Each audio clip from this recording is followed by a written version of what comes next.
जय हिंद दोस्तों, स्वागत है आप सभी हमारे YouTube channel IAS academy Prayagraj में। मैं हूं अजय सर। जैसा कि सभी स्टूडेंट के लिए यह सूचना जारी है कि मैं जियोग्राफी एक क्लास लेकर आया हूं। बहुत ही जबरदस्त क्लास है। आज से हमारी जियोग्राफी क्या होती है स्टार्ट होती है, क्योंकि अगले वाले वीडियो में मैंने जियोग्राफी का केवल उसको होता है ना, थोड़ा सा उसका मैं थोड़ा टॉपिक बताया था, मतलब क्या क्या पढ़ना है क्या क्या नहीं।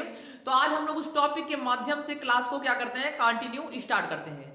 ओके, समझ में आया ना? तो या सभी लोगों के पास ये वीडियो को हमारे लाइक करिए, शेयर कर दीजिए और सब्सक्राइब कर दीजिएगा, क्योंकि हम लोग अब जियोग्राफी का एक बहुत बढ़िया चैप्टर पढ़ने वाले हैं, जियोग्राफी। ठीक है, जियोग्राफी मैंने जियोग्राफी के बारे में मैं हमारा पहला पार्ट जो वीडियो का है वो जियोग्राफी मतलब भूगोल के बारे में मैंने सब कुछ क्या कर दिया था, बता दिया था। ठीक है ना, इंट्रोडक्शन में दे दिया था भूगोल के बारे में। आज मैं भूगोल का जो चैप्टर पढ़ना है एकदम जबरदस्त तरीके से चैप्टर को क्या करना है, कवर करना है। चलिए देखते हैं हम लोग।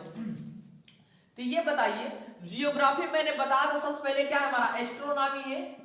एस्ट्रोनॉमी कौन है? एस्ट्रोनॉमी, ठीक है, एस्ट्रोनॉमी खगोलीय विज्ञान, इसे क्या कहते हैं, खगोल विज्ञान। खगोल विज्ञान है, ठीक है। अब हमें ये देखना है कि ये खगोल विज्ञान है क्या, ठीक है नहीं, खगोल विज्ञान किसे कहते हैं, ठीक है नहीं। अंतरिक्ष का अध्ययन हमारा एस्ट्रोनॉमी कहलाता है। किसका अध्ययन? अंतरिक्ष का अध्ययन हमारा एस्ट्रोनॉमी कहलाता है। जो अंतरिक्ष में सबसे पहले क्या दिखाई देता है, आप लोग ये बताइए। अभी देखिए, जब उजाला का समय रहे और अंतरिक्ष में से ऊपर मुड़ी करके देखिए, जो भी दिखाई दे दिया अंतरिक्ष में वो हमारा एस्ट्रोनॉमी में आता है, ठीक है नहीं। जैसे सबसे पहले अंतरिक्ष में क्या दिखाई देता है, तारा। क्या दिखाई देता है? तारा। तो जो हमारा अंतरिक्ष में जो सबसे पहले दिखाई देता है उसे कहते हैं तारा। क्या है हमारा? तारा, ठीक है ना, तारा दिखाई देता है। एस्ट्रोनॉमी मतलब कि जो हमारा क्या होता है, खगोलीय विज्ञान होता है ना। ये किसका अध्ययन कहलाता है? अंतरिक्ष का अध्ययन, ठीक है नहीं, अंतरिक्ष का अध्ययन। अंतरिक्ष का अध्ययन हमारा क्या कहलाता है? एस्ट्रोनॉमी कहलाता है। सबको समझ में आ गया ना, एस्ट्रोनॉमी कहलाता है।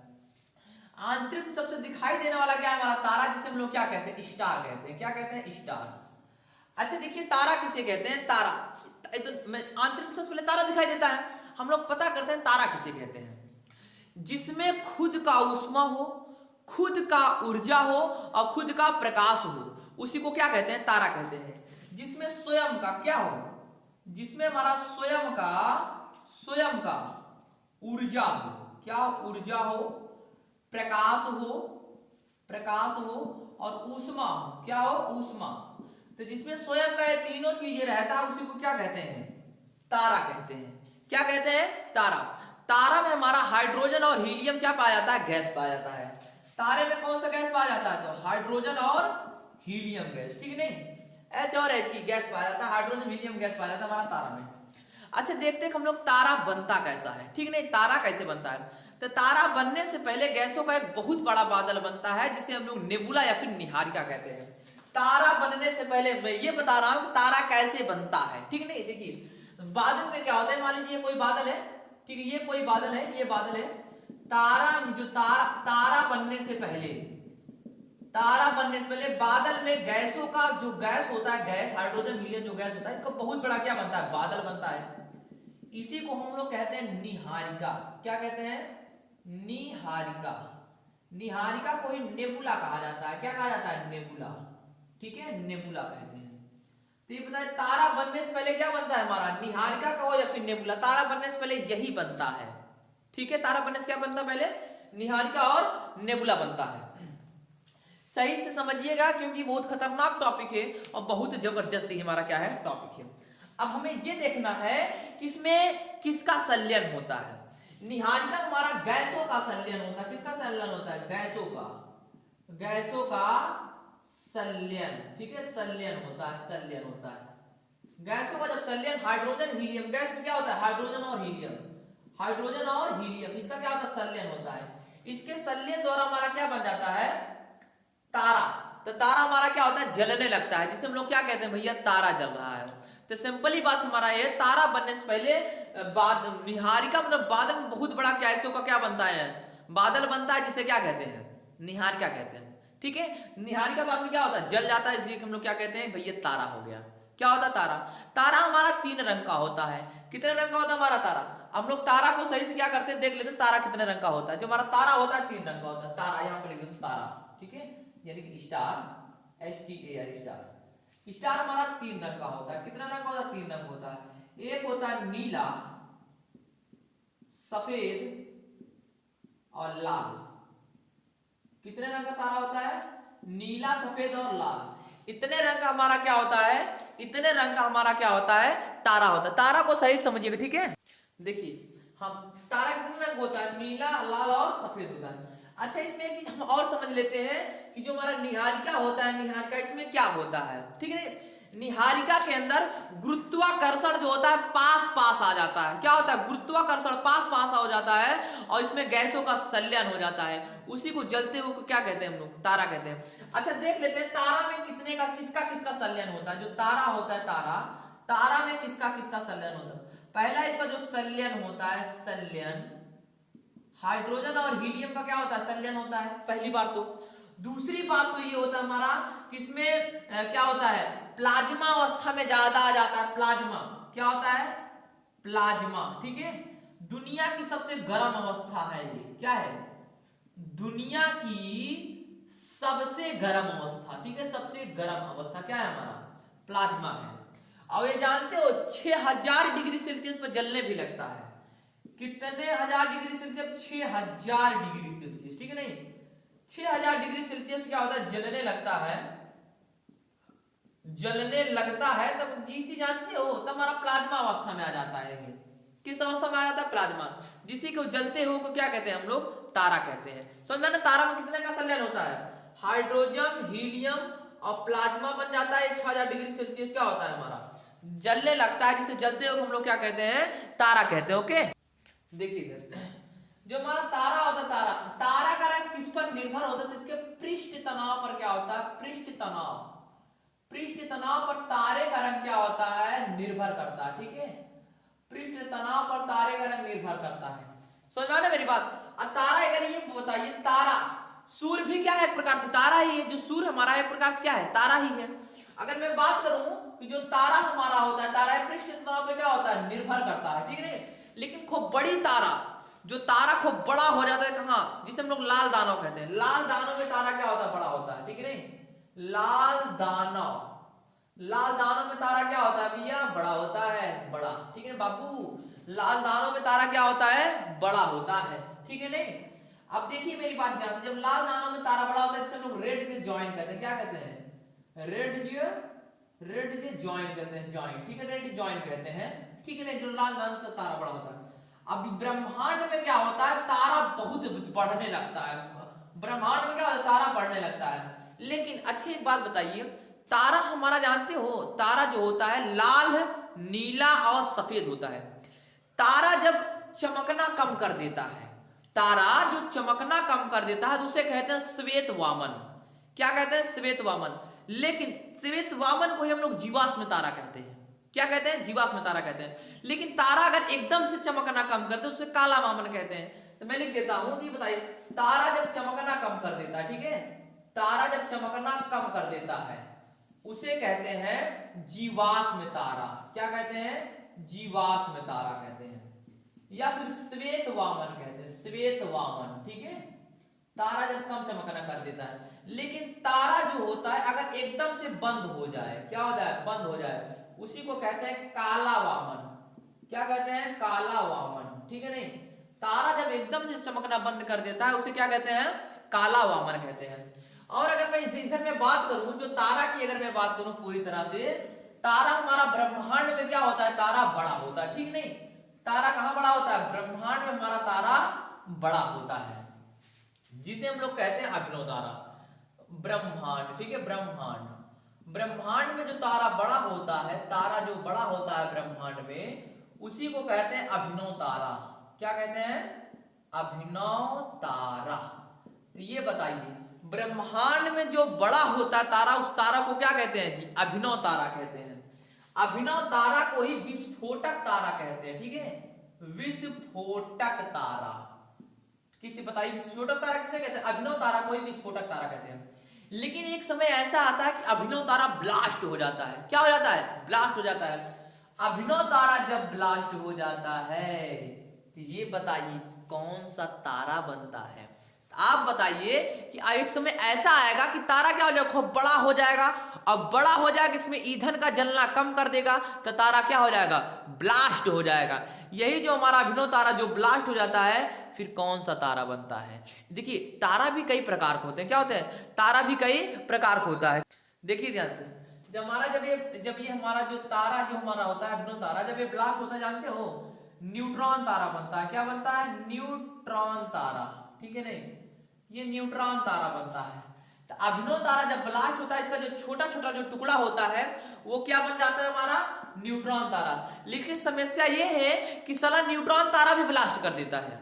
क्या कर देता है, न्यूट्रॉन तारा भी ब्लास्ट कर देता है। जब न्यूट्रॉन तारा ब्लास्ट करता है तो बनता हमारा पल्सर तारा। कौन बनता है, पल्सर तारा बनता है, ठीक है ना, पल्सर तारा बनता है। न्यूट्रॉन तारा जब ब्लास्ट करता है, इसका जो छोटा छोटा टुकड़ा होता है, कौन सा तारा बनता है, पल्सर तारा।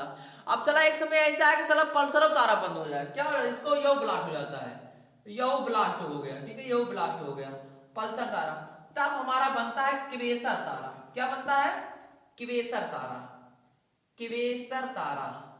तो ये बताइए कि अभिनव तारा ब्लास्ट हुआ तो न्यूट्रॉन तारा बना, न्यूट्रॉन तारा ब्लास्ट हुआ तो हमारा पल्सर तारा बना, और जब पल्सर तारा ब्लास्ट हुआ तो हमारा क्या बना है, क्वेसर तारा। क्या बना, क्वेसर तारा। लेकिन अब समझिए इसमें थोड़ा सा टॉपिक क्या होता है। यही जो हमारा न्यूट्रॉन तारा होता है, यही जो हमारा न्यूट्रॉन तारा होगा है, ये आगे चल के सिकुड़ने लगता है।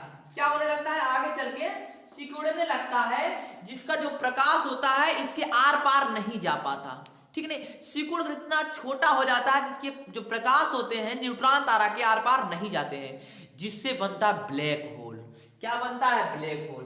तो न्यूट्रॉन तारा आगे चलकर क्या होता है, आगे चलकर सिकुड़ने लगता है, ठीक है नहीं, सिकुड़ने लगता है, सिकुड़ने लगता है। तो इसी से क्या बन जाता है, ब्लैक होल। क्या बनता है, ब्लैक होल। तो ये बताइए बाबू, ब्लैक होल किससे बनता है, ब्लैक होल किस तारा से बनता है हमारा, तो न्यूट्रॉन तारा से हमारा क्या बनता है, ब्लैक होल बनता है। अब ब्लैक होल इतना इसका घनत्व होता है, इतना घनत्व होता है कि दुनिया में सबसे ज्यादा अगर किसी का घनत्व होता है तो ब्लैक होल का होता है। किसका होता है, ब्लैक होल का बहुत ही ज्यादा क्या होता है, घनत्व होता है। ब्लैक होल का एक चम्मच मिट्टी का भार वो 10 हाथियों के बल के बराबर होता है। कितने हाथियों के बल के बराबर होता है, 10 हाथियों के। तो ये बताइए इसका एक चम्मच मिट्टी कितने हाथियों के बल के बराबर होता है, 10 हाथियों के बल के बराबर होता है।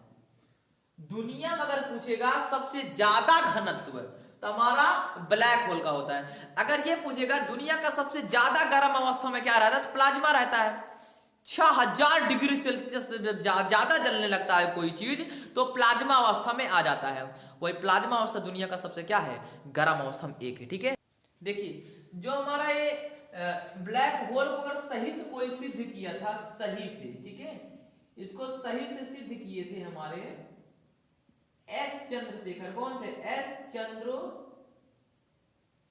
चंद्रशेखर। कौन थे, एस चंद्रशेखर। इसको खोजक भी माने जाते हैं और सिद्ध भी सही से किए हैं एस चंद्रशेखर। अगर मैं बात करूं जो एस चंद्रशेखर की जो सीमा होती है, इसकी जो सीमा एस चंद्रशेखर की जो सीमा होती है वो जानते हो, सूर्य गुणे, कैसे, सूर्य का द्रव्यमान गुणते 1.44 होता है। तो ये बताइए इसकी जो सीमाएं होती हैं, सूर्य का गुणते 1.44 होता है ब्लैक होल का, जो एस चंद्रशेखर की सीमा से जो होता है, ठीक है नहीं। इतना समझ में आया। अब देखिए मेरी बात ध्यान से, ये तारा तो सबको समझ में आ गया ना कि तारा कैसे बनता है कैसा नहीं, इतना तो सबको क्लियरिटी हुआ। अब इसके आगे से देखते हैं, तारों का जो समूह होता है, समूह वो आकाश गंगा कहलाता है। क्या कहलाता है, आकाश गंगा। तो जो हमारा तारा का जो समूह होता है, तारा का समूह, ठीक है, तारा का समूह क्या कहलाता है, आकाश गंगा कहलाता है, ठीक है, आकाश गंगा। तो ये बताइए तारों के समूह क्या कहलाता है, आकाश गंगा कहलाता है। अब लेकिन हम लोग जिस आकाश गंगा पर रहते हैं उसका नाम मंदाकिनी है। क्या है, मंदाकिनी।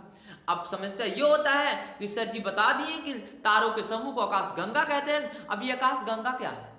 अब ये आकाश गंगा है क्या? मैं बता दिया हूं, तारों के समूह को तो आकाश गंगा कहते हैं, ठीक है नहीं। अब देखिए जो हमारा आकाश गंगा होता है, आकाश गंगा होता है, जिस आकाश गंगा पे हम लोग रहते हैं उसका नाम है मंदाकिनी। क्या नाम है? मंदाकिनी। तो ये बताइए जिस आकाश गंगा पे हम लोग रहते हैं उसका नाम क्या है बाबू? मंदाकिनी। क्या है? मंदाकिनी। तो अब हम लोग आकाश गंगा को पढ़ते हैं। क्या करते हैं? आकाश गंगा को। अब 3 आकाश गंगा को मिलाकर सुपर क्लस्टर बनता है। क्या बनता है? Super cluster. तो ऐसे ऐसे 3 आकाश गंगा को मिलाएंगे, ठीक है, 3 आकाश गंगा को मिला करके सुपर क्लस्टर बनता है, ठीक है नहीं, सुपर क्लस्टर बनता है, क्लस्टर। तो ये बताइए 3 आकाश गंगा को मिलाकर क्या बनता है? हमारा सुपर क्लस्टर बनता है। अब साला समस्या ये होता है कि आकाश गंगा हमारा कैसे हुआ? तो हम लोग आकाश गंगा समझते, देखिए आज से कई साल पहले हमारे पृथ्वी पर क्या रहते थे? डायनासोर रहते थे। वो डायनासोर क्या हुआ? हमारा जो ब्रह्मांड था, ब्रह्मांड ये जानते हो धीरे धीरे सिकुड़ रहा था। क्या हो रहा? धीरे धीरे सिकुड़ रहा था। अब ये सिकुड़ते मतलब फैल रहा था। तो जो सुपर क्रंच होता है, क्या होता है? Super crunch. हमारे ब्रह्मांड का क्या हो गया? सुपर क्रंच हो गया। जैसे सुपर क्रंच हुआ, ऐसे देखो फैला, ब्रह्मांड फैला, अब फैलने से फिर आकर सट गया, अब ब्रह्मांड ब्लास्ट कर गया। तो जहां जहां ब्रह्मांड का जो टुकड़ा गिरा वो आकाश गंगा बन गया। क्या बन गया? आकाश गंगा। आकाश गंगा का छोटे टुकड़ा तारा, इसीलिए कहते हैं ना ताराओं के समूह को आकाश गंगा कहते हैं। क्या कहते हैं? तारा के समूह को क्या कहते हैं जी? आकाश गंगा कहते हैं, ठीक है। देखिए अब इधर देखिए हम लोग किसका चक्कर लगाते हैं? तो हम लोग सूर्य का चक्कर लगाते हैं। किसका चक्कर लगाते हैं? पृथ्वी किसका चक्कर लगाती है? यहाँ पर देखिए यहाँ पर जो पृथ्वी होता है, पृथ्वी भैया सूर्य का चक्कर लगाती है। पृथ्वी सूर्य का चक्कर लगाती है। सूर्य के, पृथ्वी नहीं, पूरे ग्रह, जितने भी ग्रह हैं, तो हम ग्रह भी लिख सकते हैं, ठीक, ग्रह पूरा सूर्य का चक्कर लगाते हैं। सूर्य जानते हो आकाश गंगा का चक्कर लगाती है। किसका चक्कर लगाती है? आकाश गंगा का चक्कर लगाती है। आकाश गंगा किसका चक्कर लगाता है? पूरे ब्रह्मांड का। किसका? पूरे ब्रह्मांड का चक्कर कौन लगाता है? आकाश गंगा लगाती है चक्कर पूरे ब्रह्मांड का। और पृथ्वी का चक्कर कौन लगाती है? चंद्रमा। कौन लगाता है? चंद्रमा। तो ये बताइए जो चंद्रमा है किसका चक्कर लगाता है? सूर्य का। जो चंद्रमा है पृथ्वी का चक्कर लगाती है, पृथ्वी सूर्य का, और सूर्य आकाश गंगा का, आकाश गंगा पूरे ब्रह्मांड का। ये ऐसे चक्कर लगाते हैं। अब ये बताइए जो हमारा सूर्य होता है, सूर्य ये आकाश गंगा का चक्कर कितने स्पीड से लगाता है? कितने स्पीड से लगाता है? तो 250 किलोमीटर प्रति सेकंड। कितना? 250 किलोमीटर प्रति सेकंड। इसका मतलब ये है जो सूर्य जो चक्करवा लगाएगी आकाश गंगा का, वो 250 किलोमीटर 1 सेकंड में जाएगी। 1 सेकंड में कितना घूमती हो? 250 किलोमीटर। इसी को कहते हैं ब्रह्मांड वर्ष। क्या कहते हैं? ब्रह्मांड वर्ष। तो ये बताइए ब्रह्मांड वर्ष किसे कहते हैं? ब्रह्मांड वर्ष उसे कहते हैं सूर्य द्वारा लगाया गया आकाश गंगा का चक्कर 1 सेकंड में 250 किलोमीटर, इसी को कहते हैं ब्रह्मांड वर्ष। इसको क्या कहते हैं? ब्रह्मांड वर्ष कहते हैं, ठीक है। चलिए देखते हैं, ठीक है। तो ये बताइए कि हम लोगों से सबसे करीबी तारा कौन है? हम लोगों से जो सबसे करीबी तारा है सूर्य, ठीक है नहीं, हम लोगों से सबसे करीबी तारा सूर्य है। और सूर्य से सबसे करीबी तारा कौन है? प्रॉक्सिमा सेंचुरी, पीसी सेंचुरी, ठीक। प्रॉक्सिमा सेंचुरी जो तारा है ये सूर्य के सबसे करीबी है। और हम लोगों से सबसे करीबी तारा कौन है? सूर्य है, ठीक। कौन है? सूर्य है। अब देखिए ध्यान से, आकाश गंगा जो होता है, आकाश गंगा क्या होता है? आकाश गंगा। इसी आकाश गंगा हमारा क्या है? तारा है। आकाश गंगा में जो तारा है, तारे का जब हमारा बंद हो जाता है, तारे के अंदर ईंधन जब बंद हो जाता है तो वही तारा क्या होता है? ब्लास्ट हो जाता है, जिससे क्या बन जाता है? Black hole. क्या बन जाता है दोस्तों? Black hole. अब जो हमारा आकाश गंगा है, क्या है? आकाश गंगा। हम लोग जिस आकाश गंगा पर रहते हैं उसका नाम क्या है बताइए? मंदाकिनी। क्या है? मंदाकिनी। हम लोगों का सबसे करीबी तारा प्रॉक्सिमा सेंचुरी होता है हम लोग सबसे करीबी तारा, मतलब सूर्य के सबसे करीबी तारा प्रॉक्सिमा सेंचुरी होता है। हम लोगों से सबसे करीबी तारा कौन होता है? सूर्य ही होता है। क्या होता है? सूर्य होता है। अब देखिए ध्यान से आगे बढ़ते हैं कि अब ये बात ही हो गई ना, अब देखते हैं हम लोग कि सबसे करीबी कराबी चीज तो हम लोग देख लिए, ठीक है। जैसा कि हम लोगों का सबसे करीबी तारा सूर्य है और सूर्य से करीबी तारा प्रोक्सिमा सेंचुरी है। हम लोगों का करीबी आकाश गंगा है। अब आकाश गंगा का भी करीबी ना कोई तो होगा, ठीक है। नहीं, ये जो मान लीजिए क्या है, आकाश गंगा है, ये क्या है, आकाश गंगा है, ठीक है, ये आकाश गंगा है, ठीक है, आकाश गंगा। अब इससे ये इसका नाम है मंदाकिनी, जिस पर हम लोग रहते हैं, इसका नाम है मंदाकिनी, ठीक है, मंदाकिनी, जिस पर हम लोग रहते हैं। लेकिन बात ये फंसती है कि मंदाकिनी से भी कोई ना कोई तो करीब होगा, मंदाकिनी का भी कोई ना कोई करीब आकाश गंगा होगा, जिसका नाम है देवयानी। क्या नाम है, देवयानी, देवयानी। तो ये बताइए देवयानी जो ये है, मंदाकिनी से सबसे करीबी आकाश गंगा देवयानी। अब देवयानी से सबसे करीबी आकाश गंगा कौन है, ये भी तो भाई बात है ना। NGC 33 कौन होता है, NGC 33। देवयानी से भी नजदीकी आकाश गंगा कौन है, नजदीकी आकाश गंगा कौन है, देवयानी से नजदीकी आकाश गंगा कौन है, NGC 33 कौन होता है, NGC 33 क्या होता है, NGC 33 ये क्या होता है, सबसे नजदीकी आकाश गंगा होता है, ठीक है। हम लोगों से सबसे नजदीकी आकाश गंगा मंदाकिनी, मंदाकिनी से सबसे करीबी आकाश गंगा देवयानी, और देवयानी से भी सबसे करीबी आकाश गंगा NGC 33 होता है। क्या होता है, NGC 33। इतना सबको समझ में आ गया? अगर इतना समझ आ गया मैं आगे बढ़ता हूं। एक बार रिवाइज कर लीजिए आप लोग। ये बताइए कि जो पृथ्वी का चक्कर कौन लगाता है, चंद्रमा। और पृथ्वी किसका चक्कर लगाती है, सूर्य का।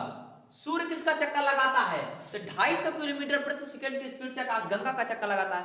आकाश गंगा कितना चक्कर लगाता है, ब्रह्मांड का चक्कर लगाता है, ठीक नहीं। लेकिन जो हमारा सूर्य जो आकाश गंगा का जो चक्कर लगा रही है, इसी को कहते हैं ब्रह्मांड वर्ष। क्या कहते हैं, ब्रह्मांड वर्ष। इतना सबको क्लियरिटी समझ हुआ? चलिए ठीक है, तो इतना सबको समझ हुआ। अगर इतना सबको समझ में आ गया है तो मैं आकाश गंगा के क्लास को आगे करता हूं। यहीं से इस क्लास को क्या करते हैं, समाप्त करते हैं। अब इसके आगे क्लास कल करते हैं। तब तक के जय हिंद दोस्तों।